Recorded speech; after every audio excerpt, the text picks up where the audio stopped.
नमस्कार दोस्तों, मैं हरेंद्र आपका इंडिया एजुकेशन आपके यूट्यूब चैनल में स्वागत करता हूं। एंट्रेंस एग्जाम 2020 स्पेशल के अंतर्गत जितने भी मोस्ट इंपॉर्टेंट टॉपिक हैं हर सब्जेक्ट के, वो मैं आपके लिए बता रहा हूं। और जो मोस्ट इंपॉर्टेंट टॉपिक हैं और स्टैटिक जी के, उन पे हम वीडियो भी बना रहे हैं। तो जितने भी अब वीडियो अपलोड होंगे हमारे चैनल पर एंट्रेंस एग्जाम तक, वो आपके लिए सुपर मोस्ट इंपॉर्टेंट, सबको पढ़िए अच्छे से, उनका रिवीजन किया जाता था। इससे पहले हम प्रैक्टिस करा चुके हैं आपको काफ़ी, तो प्रैक्टिस सेट जितने भी पुराने उनको भी साथ में रिवीजन करते जाइए, एक एक देखते जाइए डेली, जिससे कि आपको अच्छे से प्रैक्टिस हो जाए और अच्छे से आप स्कोर कर सकते हैं। तो आज ज्योग्राफी के जो मोस्ट इंपॉर्टेंट टॉपिक है उनकी बात करेंगे। यहाँ से आपके एग्जाम में डायरेक्ट क्वेश्चन पूछे जाते हैं और यहीं से ज़्यादा क्वेश्चन पूछे जाते हैं। तो वो सभी टॉपिक हम इसमें डिस्कस करेंगे। अगर आप उन सभी टॉपिक को अच्छे से पढ़ लेते हैं, प्रैक्टिस कर लेते हैं, तो ज्योग्राफी में आप बहुत अच्छा स्कोर कर सकते हैं। तो चलिए अब वीडियो को लेट ना करते हुए शुरू करते हैं। उससे पहले आप हमारे चैनल पर नए हैं तो चैनल को सब्सक्राइब कर लीजिए, बेल आइकन प्रेस कर लीजिए।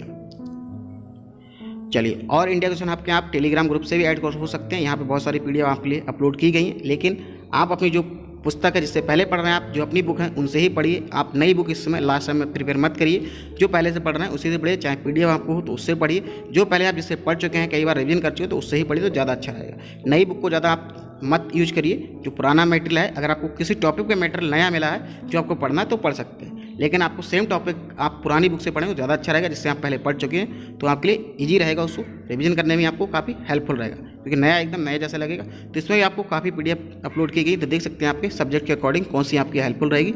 सभी आपको नहीं पढ़नी, जो आपके लिए सिर्फ सब्जेक्ट के लिए आपके इंपॉर्टेंट रहेगी, जो आपके कोर्स के लिए इंपॉर्टेंट वही पढ़िएगा। इसमें बहुत सारी पीडीएफ है बाकी तो। और आप इंडिया जो आपको आप यहाँ पर फॉलो कर लीजिए, देख लीजिए। आपको इंस्टाग्राम का भी लिंक दिया जा रहा है और मेरा भी आपको इंस्टाग्राम का लिंक है, दोनों को आप फॉलो कर सकते हैं, कोई क्वेश्चन भी पूछ सकते हैं। चलिए आगे देख लीजिए।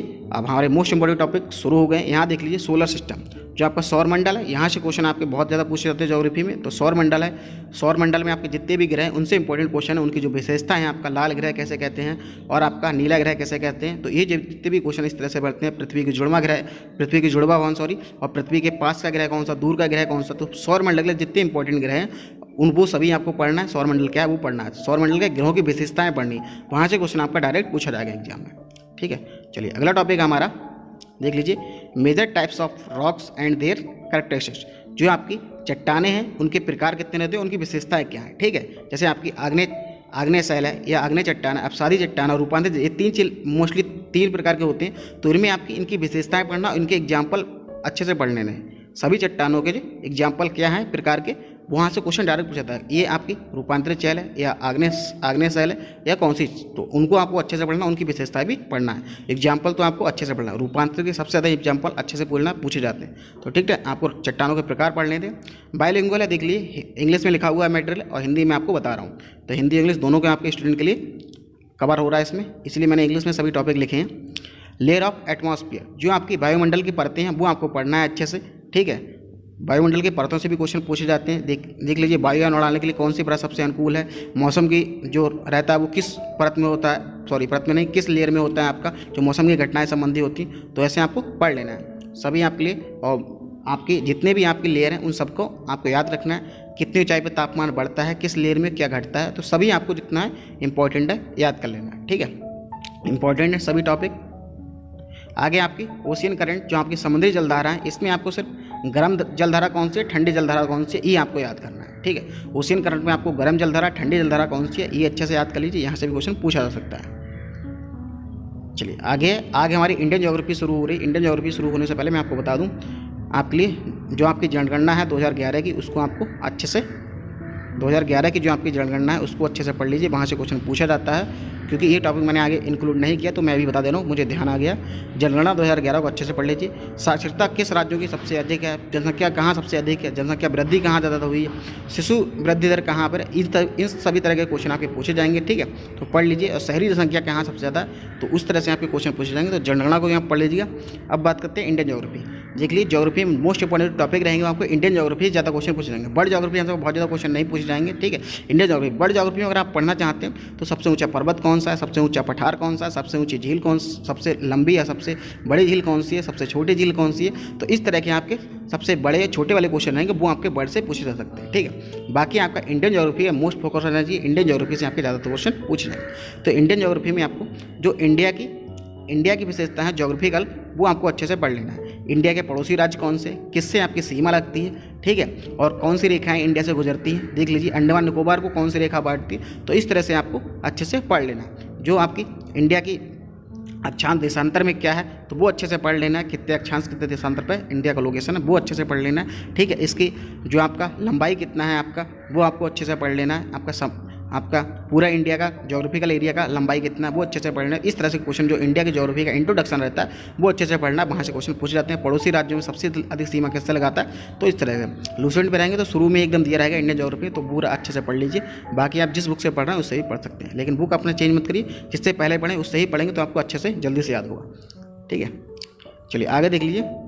माउंटेन एंड पीक्स, यहाँ पर आपके जो पर्वत हैं उनकी श्रृंखलाएं, सबसे ऊंचा पर्वत कौन सा है, सबसे ऊंची चोटी कौन सी है, तो वो आपको पढ़ लेना है इंडिया के परिप्रेक्ष्य में आपके। और वर्ल्ड के परिप्रेक्ष्य में देख लीजिए सबसे ऊंची पर्वत कौन सी है, सबसे छोटा, बस। लेकिन इंडिया के आपको कम से कम जितने भी आपके इंपॉर्टेंट माउंटेन है उनको पढ़ लेना है अच्छे से। और ये भी याद रखना है, ये सबसे ज़्यादा पूछा जाता है ये चोटी आपकी किस राज्य में है। ठीक है, ये चोटी आपकी किस राज्य में पड़ता है, तो वो अच्छे से आप पढ़िए। और आपकी उनकी जो ऊंचाई है वो भी याद कर लीजिए। चलिए आगे देख लीजिए, जो important Indian rivers and their origin dams in India. इसमें दो टॉपिक हैं आपके, जो इंपॉर्टेंट इंडियन रिवर है उनके ओरिजिन, इन जो आपकी भारतीय नदियाँ हैं उनका उद्गम कहाँ से हुआ है, ठीक है, वो पढ़ना है। और इनके किनारे बसे हुए जो राज्य हैं या शहर हैं वो भी आपको पढ़ लेना है। ठीक है, इनके किनारे जो बसे हुए शहर हैं वो भी पूछा जाता है कभी कभी, गंगा के किनारे कौन कौन से शहर बसे हुए हैं। ठीक है, जैसे वाराणसी या प्रयागराज है तो ये आपको अच्छे से पढ़ना है। और यमुना के किनारे कौन कौन से हैं तो ये पढ़ लेना है। ठीक है, और बाकी जो डैम है इंडिया के वो भी पढ़ लेना है। जो आपको डैम के मोस्ट इंपॉर्टेंट जो डैम है वो आपको बता दूंगा, जो सेम नाम से, जैसे सेम नाम से डैम है और नदी का भी वही नाम, तो वो आपको नहीं पढ़ना है। जो नाम से सेम नाम से नहीं है वो आपको पढ़ना है अच्छे से, क्योंकि वहीं से क्वेश्चन पूछे जाते हैं। सेम वाला तो आप उसको आंसर कर देंगे अच्छे से। ठीक है, आगे देख लीजिए। रिवर आप हो गया, तो अच्छे से नदियों को पढ़ना, उद्गम स्थान काफ़ी पूछे जाते हैं। और इनका जो आपकी ट्रिब्यूटरी रहती है वो भी पढ़ लेना है अच्छे से। ठीक है, जो सहायक नदी रहती है नदियों की तो इनको भी पढ़ना है अच्छे से, ताकि और ओरिजिन इनका अच्छे से पढ़ना है आपको। और डैम भी पढ़ लेना अच्छे से, यहाँ से क्वेश्चन पूछे जाते हैं। तो सभी मोस्ट इंपॉर्टेंट टॉपिक हैं तो आपको अच्छे से पढ़ना है इन पे। डैम की आप पूरा चार्ट बना लेंगे तभी आप अच्छे से याद कर पाएंगे, क्योंकि एक दिन में आप नहीं याद कर सकते। ऐसे ही आप इसको भी अच्छे से लिख के याद करेंगे तब आप अच्छे से याद कर लेंगे, क्योंकि काफ़ी नदियाँ हैं। आगे देख लीजिए, सॉइल ऑफ इंडिया। देखिए आपकी जो मिट्टियाँ हैं इंडिया की, कितने प्रकार की मिट्टियाँ हैं और किस मिट्टी में कौन सी फसल होती है, ये पढ़ लीजिए अच्छे से। पॉइंट वाइज पढ़ना है आपको। चलिए, जो बंदरगाह हैं इंडिया के देख लीजिए, आपके मोस्टली 12 से 13 बंदरगाह हैं। वैसे तो काफ़ी, लेकिन इंपॉर्टेंट यही है 12 से 13 बंदरगाह, ये आप अच्छे से पढ़ लेना है। ये बड़े बंदरगाह हैं, इनको पढ़ लीजिए। ये किस राज्य में है, ठीक है, किस राज्य में अंतर्गत पड़ते हैं और कहाँ है, इनकी लोकेशन आपको पता होनी चाहिए इस अच्छे से। ठीक है, चलिए इंडियन पासेज, इस पर वीडियो मैंने बना दिया, उसको देख लीजिए आप, इंपॉर्टेंट है। उसमें आपको मैंने सभी दर्रे आपके जो आपके इंक्लूड है, सभी आपके इंपॉर्टेंट दर्रे मैंने सब आपको डिस्कस करिए। तो इसमें दर्रों में किस राज्य में कौन सा दर्रा पाया जाता है यही आपको पढ़ना है। इसका चार्ट बना के अच्छे से याद कर लीजिए और वो वीडियो देख लीजिए। नीचे आपको उसका लिंक भी मिल जाएगा, ज्योग्राफी प्लेलिस्ट का पूरा नीचे लिंक आपको मिल जाएगा। जितनी भी वीडियो ज्योग्राफी अब तक बनी वो सभी देख लीजिए, आपके इंपॉर्टेंट है आपके लिए, इंट्रेंस के लिए। और आगे भी आपके लिए इंपॉर्टेंट टॉपिक में बनाता रहूँगा। देख लीजिए, आगे इंपॉर्टेंट लेक्स है, इस पर भी वीडियो बना दिया। और कल इसका टेस्ट मैंने लिया था। सबसे पहले इसकी जो इंपॉर्टेंट लेक्स थी वो बताई थी, इसके बाद इसके ऑब्जेक्टिव क्वेश्चन मैंने कराए थे 20 ऑब्जेक्टिव क्वेश्चन, जो आपके लिए एंट्रेंस एग्जाम के लिए इंपॉर्टेंट, वैसे ही क्वेश्चन आपके एग्जाम में पूछे जाते हैं। तो उन दोनों वीडियो को देख लीजिए आप, इंपॉर्टेंट लेक्स और जो आपका इसके ऑब्जेक्टिव क्वेश्चन वो देख लीजिए। नीचे लिंक उसका भी मिल जाएगा। वैसे प्लेलिस्ट पूरी ज्योग्राफी उसमें आकर आप ढूंढ सकते हैं, उसमें आपको मिल जाएगा। ये भी इंपॉर्टेंट टॉपिक है, यहाँ से भी क्वेश्चन पूछे जाते हैं। डल झील, बुलर झील, ठीक है, राजसमंद झील, जितनी भी झीलें हैं आपकी, ताल जिसमें लगाया मैंने आपको कल बताया था, नैनीताल, जितने भी हैं आपकी, ताल लगता है तो आपको उत्तराखंड में वो झीलें पाई जाती है, और नाग लगता है तो आपको जम्मू कश्मीर में। लेकिन डल झील, बुलर झील भी जम्मू कश्मीर में, और चिल्का झील आपकी उड़ीसा में। तो इस तरह से झीलें हैं जो इंपॉर्टेंट चीज़ें ये आपकी पूछे जाते हैं क्वेश्चन, इसको अच्छे से पढ़िए। चलिए अगला क्वेश्चन नहीं, अगला टॉपिक हमारा Indian agriculture and current status. जो आपके कृषि संबंधी जितनी भी फसलें हैं उनका करंट स्टेटस क्या है इंडिया में, किस राज्य में सबसे अधिक कौन सी फसल होती है, और इंडिया किस राज्यों किन फसलों का सबसे अधिक उत्पादन करता है वर्ल्ड के हिसाब से, आपको याद रखना है। चाइना सबसे ज़्यादा करता है काफ़ी फसलों का, लेकिन आपको चाइना का भी आपका पोजीशन याद करना है, इंडिया का भी याद करना है। ठीक है, चाइना किस में प्रथम पे है और इंडिया किस में प्रथम पे है, तो देख लीजिए, इसको आप अच्छे से सर्च करके पढ़ लीजिए, क्योंकि इंपॉर्टेंट यहाँ से क्वेश्चन पूछा जा सकता है। चलिए आगे देख लीजिए, जो आपकी रेवोल्यूशन इन इंडिया, यानी कि जितनी आपकी क्रांतियाँ हुई, हरित क्रांति, श्वेत क्रांति, पीली क्रांति, दूध क्रांति, जितनी भी क्रांति है वो आपको सभी याद करनी है। यहाँ से क्वेश्चन पूछा जाता है कौन सी क्रांति किससे संबंधित है, इस पर भी वीडियो बना हुआ है, उसको जाके देख सकते हैं। सबसे पहले वो शुरू में जब चैनल स्टार्ट किया था उसी समय बनाया था, तो उसको देख लीजिए। ठीक है, और जो क्रांति के फादर भी याद कर लीजिए, किस क्रांति के जनक कौन है, तो वो भी क्वेश्चन पूछा जा सकता है, इंपॉर्टेंट है। चलिए ये देख लीजिए, ये भी उसी से था, व्हाइट क्रांति क्या है, तो सभी, और सेकेंड ग्रीन रेवोल्यूशन क्या है, तो और हरित क्रांति के जनक कौन है, और वर्ल्ड में हरित क्रांति कब हुई थी, इंडिया में हरित क्रांति कब थी। दोनों आपके क्वेश्चन अलग अलग हैं, वर्ल्ड का और अलग का जनक अलग है। इंडिया में हरित क्रांति कब आई थी, तो इस तरह से आपको दोनों को अच्छे से पढ़ लेना। और कौन सी क्रांति किससे संबंधित, ये तो आपको पता होना चाहिए।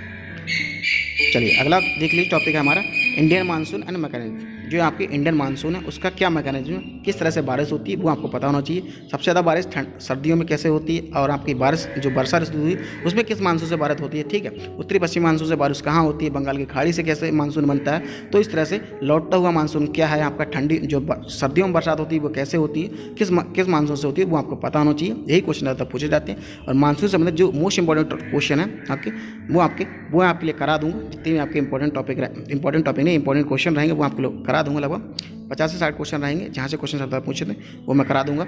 जैसे मैंने अभी आपके लिए सोलर सिस्टम के भी कराऊंगा और इंडियन मानसून के भी कराऊंगा, ठीक है। तो इससे आपके जितने भी इंपॉर्टेंट क्वेश्चन बनते हैं सब वन लाइनर रहेंगे हमारे क्वेश्चन, लेकिन आपके लिए इंपॉर्टेंट क्वेश्चन रहेंगे फैक्ट वाइज, तो आप अच्छे से याद कर लेंगे।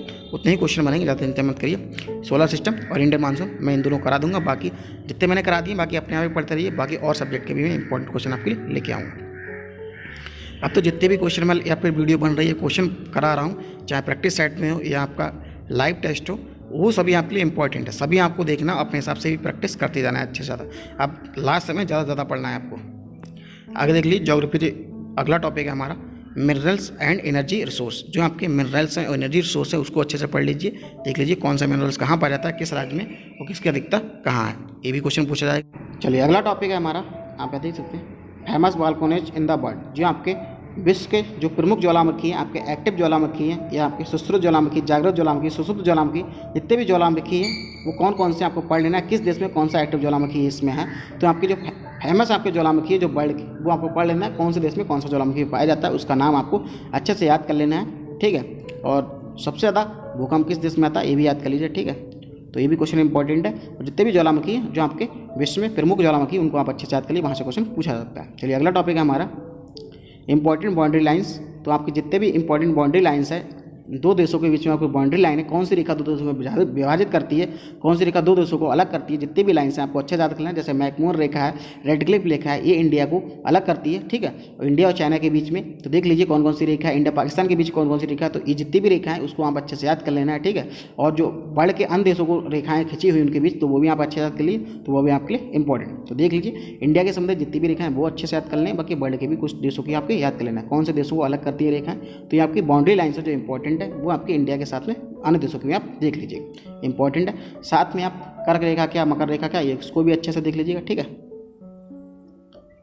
चलिए अगला टॉपिक है हमारा national park India. Most important topic है। जो भी आपके नेशनल पार्क हैं, आपके राष्ट्रीय अभ्यारण्य, वो अच्छे से आप याद कर लिए, कौन सा नेशनल पार्क किस राज्य में पाया जाता है, यही सदा पूछा जाता है। तो इसको आप अच्छे से याद करिए, लिस्ट बना के याद रखिए, लिस्ट बना के याद रखिए।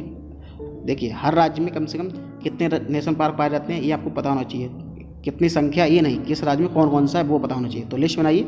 जैसे मान लीजिए राजस्थान में, तो राजस्थान के जितने भी नेशनल पार्क है सब एक साथ लिखिए, अलग अलग नहीं, एक साथ लिखिए। तो आपको उस तरह से याद करना है, ठीक है। आगे जम्मू कश्मीर में कोई नेशनल पार्क हो तो वो उस तरह से एक राज्य बनाइए, उसके जितने भी नेशनल पार्क हैं सब एक साथ लिखिए। अलग अलग करके आप भूल जाएंगे। अगर आपने अभी असम का पढ़ा है पिछले, उसके बाद में दूसरे राज्य का पढ़ा तो मिक्सअप हो जाएगा। एक राज्य के एक साथ लिखेंगे तो अच्छे से याद कर सकते हैं, ठीक है। कर्नाटक में काफ़ी नेशनल पार्क है, राजस्थान में भी नेशनल पार्क अच्छे हैं, तो यहाँ से क्वेश्चन पूछा जाता है। जैसे काजीरंगा कहाँ है ये आपका पूछा जाता है, ठीक है। और जो उत्तर प्रदेश में आपका दुधवा नेशनल पार्क है वो पूछा जाता है। तो इस तरह से आपका जितने नेशनल पार्क है वो आपको पढ़ लेना है अच्छे से।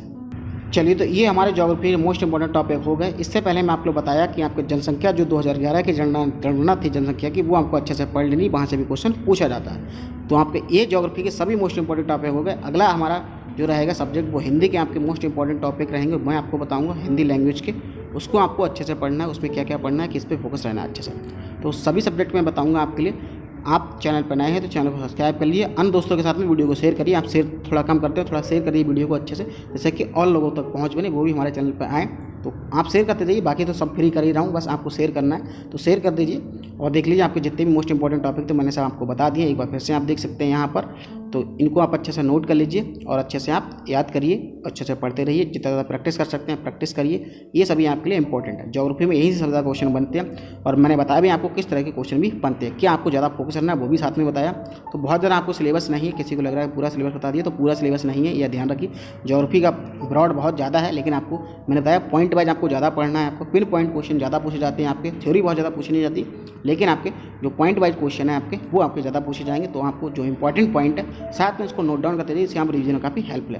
तो ज़्यादा से ज़्यादा आप पढ़िए, वो आपके लिए इंपॉर्टेंट है। बाकी आप यहाँ पर फॉलो कर सकते हैं इंडिया विजन आपको इंस्टाग्राम पर, और मुझे भी फॉलो कर सकते हैं। और ये आप जरूर ज्वाइन कर लीजिए, आपका टेलीग्राम ग्रुप है, यहीं सब PDF दी जाती है जितने भी है। व्हाट्सएप पे नहीं दी जाती है, आपको टेलीग्राम में ही सब कुछ दिया जाता है जो भी है। तो टेलीग्राम को आप ज्वाइन करिए, क्योंकि व्हाट्सएप में बहुत ज़्यादा मैसेज आते हैं, तो वहाँ मैं ज़्यादा चेक नहीं कर पाता, लेकिन टेलीग्राम चेक करता हूँ और वहाँ मटेरियल भी देता रहता हूँ जो भी इंपॉर्टेंट रहता है। टेलीग्राम का इसका ग्रुप भी है, तो उसको भी ज्वाइन कर लीजिए, चैनल भी ज्वाइन कर लीजिए, जो आपके लिए इंपॉर्टेंट रहेगा। और अभी तक चैनल को सब्सक्राइब नहीं तो सब्सक्राइब कर लीजिए, अपने दोस्तों के साथ में शेयर कर दीजिए, जितने भी आपके यूनिवर्सिटी एंट्रेंस एग्जाम में तैयारी करना, चाहे वो BHU का हो, इलाहाबाद का हो, या आपका MU या DU, किसी भी यूनिवर्सिटी एंट्रेंस एग्जाम को, तो जितना भी मटेरियल वो आपके एंट्रेंस एग्जाम के लिए इंपॉर्टेंट है, देख लीजिए। आपका इलाहाबाद यूनिवर्सिटी के एंट्रेंस एग्जाम की भी डेट नहीं है, लेकिन वो भी स्टूडेंट अपने से अच्छे से पढ़ते रहिए। ये आपके ज्योग्राफी के मोस्ट इंपॉर्टेंट टॉपिक हो गए हैं सभी। तो अगले हम हिंदी का टॉपिक है उसके बताएंगे, जो हिंदी के मोस्ट इंपॉर्टेंट टॉपिक रहेंगे वो अच्छे से डिस्कस करेंगे। चलिए तो मिलते हैं अगली वीडियो में, तब तक के लिए नमस्कार।